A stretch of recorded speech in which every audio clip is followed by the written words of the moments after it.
This is the Andrew Burchett Podcast, Episode 3, The Ruthless Elimination of Hurry. Do you count how many shopping baskets are in each line at the store to make sure that you stand in the shortest line? Do you find yourself frustrated when someone is driving slower than the speed limit in front of you? Do you see multitasking as a normal part of life that you should embrace? Well, if you said yes to any of these questions, you might have an issue with hurry. Our American culture has exalted the concept of busy as a sign of a successful life. But it's a lie. A lie from the pit of hell. It was Corrie ten Boom who once said, "If the devil can't make you sin, he'll make you busy." There's also a Finnish proverb that quips, "God did not create hurry."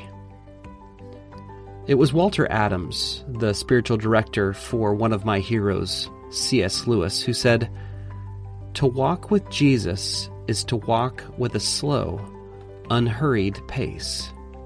Hurry is the death of prayer and only impedes and spoils our work. It never advances it."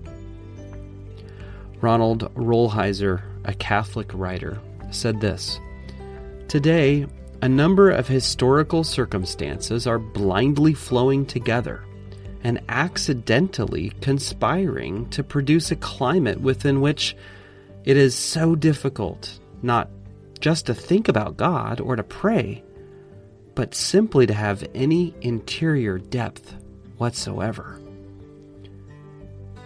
And we, for every kind of reason, good and bad, are distracting ourselves into spiritual oblivion.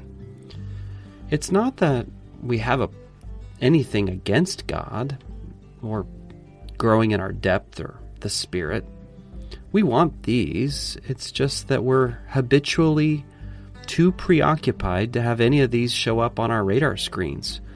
We're more busy than bad, more distracted than non-spiritual, and more interested in the movies, our sports, the shopping mall, and the fantasy life that they produce in us, the escape that we're looking for, than spiritual things, or let alone church. Pathological busyness, as they say, distraction, and restlessness, they're all major blocks today within our spiritual lives. It was John Ortberg that added, "For many of us, the great danger is not that we will renounce our faith. It is that we will become so distracted and rushed and preoccupied that we'll settle for a mediocre version of it. We'll just skim our lives instead of actually living them." Now, as I read the Bible, I never see Jesus in a hurry. We look to Jesus as our example of how to live, what his pace might look like, and it is remarkably slow.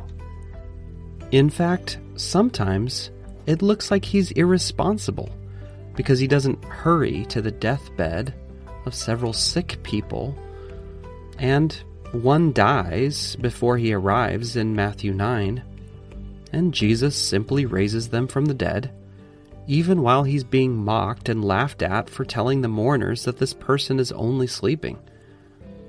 You know, Jesus didn't seem concerned about arriving at a destination. His life was lived on the way. Almost every miracle that Jesus performed can be looked at as being an interruption, a need that comes in the form of an interruption. So Jesus walks slowly because he knows that what others label earthly interruptions are often invitations into divine appointments. If we're going to wear the light yoke of Jesus and we're going to learn from the way that he lived his life, we've got to walk at his pace. We've got to slow down. And sure, there's times to rush in life. For example, when your wife is in labor, going to the hospital, when there's been an accident, or if you're on a game show. Otherwise, it's time to take hurry out and bury it in the backyard. Dallas Willard said this: "Hurry is the great enemy of spiritual life in our day. You must ruthlessly eliminate hurry from your life." Dallas, you are right. And Holy Spirit, help us to walk at your pace, be available to love others along the way, and live like you, Jesus.